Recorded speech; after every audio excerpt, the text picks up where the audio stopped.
I got my internship at KPMG in my second year of undergrad for my quote unquote junior year of undergrad. So I applied in 2022 for the summer of 2023. It's a very complicated process and one that kind of needs a diagram to explain.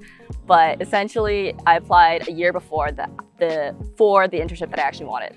And that's just because of the recruiting cycle that we have in the accounting field. It's pretty complicated, but you always want to talk to someone to make sure you understand what the actual process is.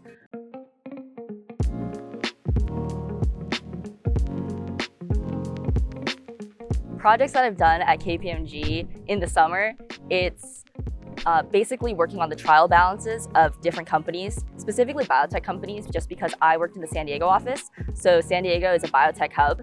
And so a lot of the companies that I worked for, or as my clients, were biotech companies. So I did a lot of quarter filings and also trial balances and preparing for year ends for when those year end reports need to be completed.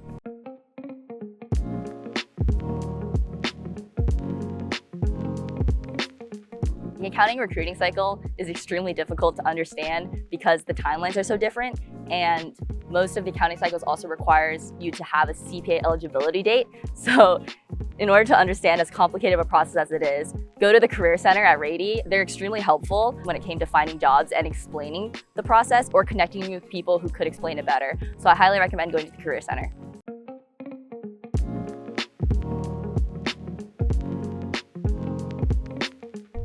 I got my full-time offer from KPMG after my internship, probably because I liked to ask questions. I think a lot of people think that when you ask questions, you're saying that you don't know something. But when you go into an internship, they treat you as if you're on ground zero. I had to learn what audit was again, even though I took an audit class. So they have, I wouldn't say low expectations, but they know that you have a learning curve to go. So just being able to ask questions is really helpful. I was constantly asking questions to my senior all the time, to the point where actually on my year end or my internship end review, they were saying that because I asked so many questions, they knew I was most likely going to be successful because if I didn't know, I wanted to ask. So I would say at the workplace, but also just in life in general, if you don't know something, just ask. No one's going to judge you.